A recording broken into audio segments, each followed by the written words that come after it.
Olá pessoal, bom dia, tudo bem? Aqui é Fábio Pirajá, Projeto Memória Capixaba.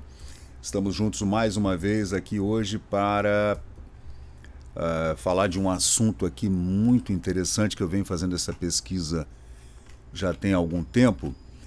E é uma pesquisa falando sobre o Convento da Penha, do presidente da província José Joaquim Machado de Oliveira, paulistano, que foi, presidente aqui da província nos anos 1840. E ele faz um relato muito interessante sobre o Convento da Penha lá para o Instituto Histórico e Geográfico do Brasil, né? E ele também é cadeira número 1 da Academia Paulista de Letras, historiador, escritor, né? E ele foi presidente da província aqui, ainda no reinado de Pedro II. Ele faz um relato aqui muito legal, vindo de Cabo Frio, saindo do Rio e vindo para o Espírito Santo até a Bahia, né?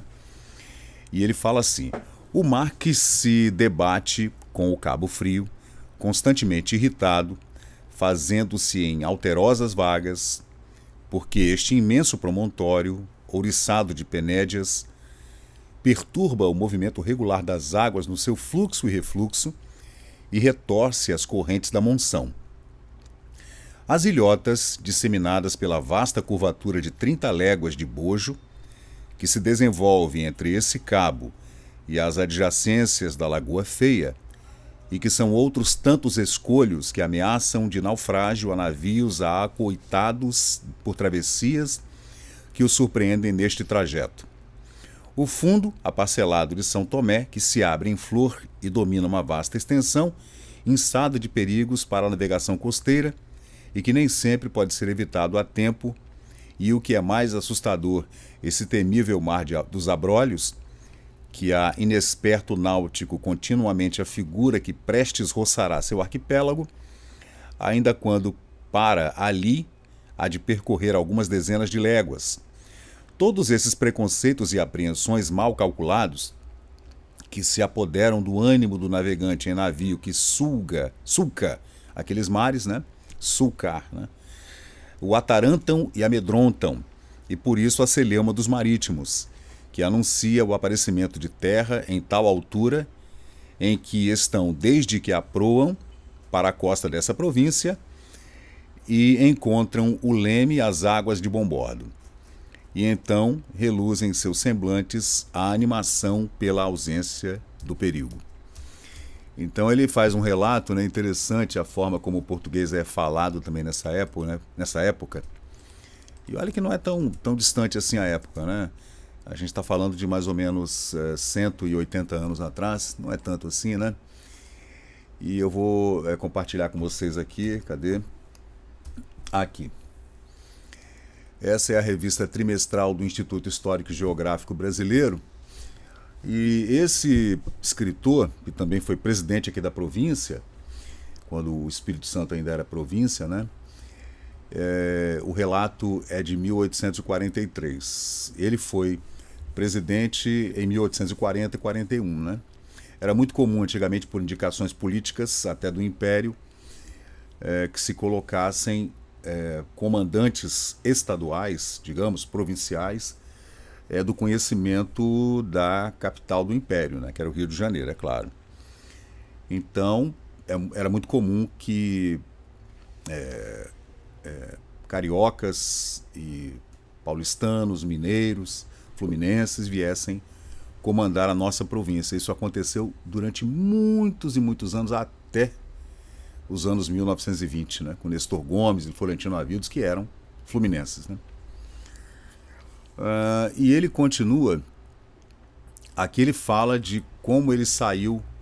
Eu falei aqui de Cabo Frio, mas ele não fala, eu não sei se ele está falando de Cabo Frio no Rio de Janeiro, São Tomé, e também falando dos abrolhos, dos perigos dos mares costeiros aqui, a chegada do Espírito Santo de norte e de sul, né, falando dos abrolhos ao norte, de Cabo Frio e São Tomé ao sul, né?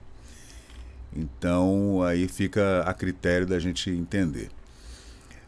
Aí ele fala de como se entra de navio na Baía de Vitória.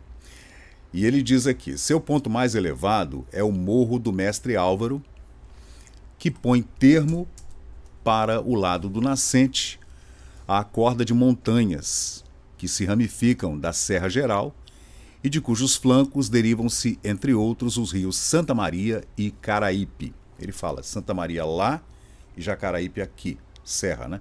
Que antigamente se chamava Caraípe, K-A-H-Y-P-E, Caraípe. O relato é muito interessante, gente. Depois vocês têm que ler. Tá tudo lá no Memória Capixaba no Facebook. Aí ele fala, em aproximação, e quando já se reconhece a cordilheira, ele está falando da Jucutuquara, né, da entrada na Bahia, ali pela ilha, entre a Ilha do Frade, Ilha do Boi e a Barra, né? Aí ele diz aqui, suas formas colossais, talhadas na sumidade em vários grupos, que estão em contato com as nuvens, denuncia primeiro que o Sol a latitude de 20 graus aquém do Equador. Fica ali quase fronteiro o pico de Jucutacoara,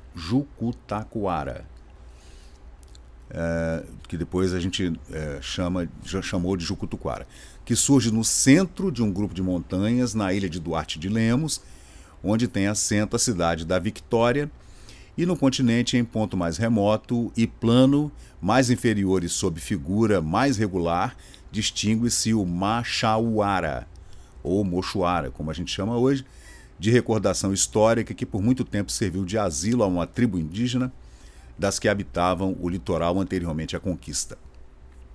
Então é um relato muito legal, cara.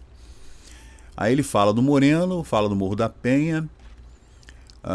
Aí ele diz, a Vasco Fernandes Coutinho, o primeiro donatário da capitania do Espírito Santo, corriam os tempos mais serenos, depois de exonerado da crua e obstinada luta travada com os aborígenes, que precedentemente dominaram aquele senhorio, os quais, com assintosa resistência e porfídias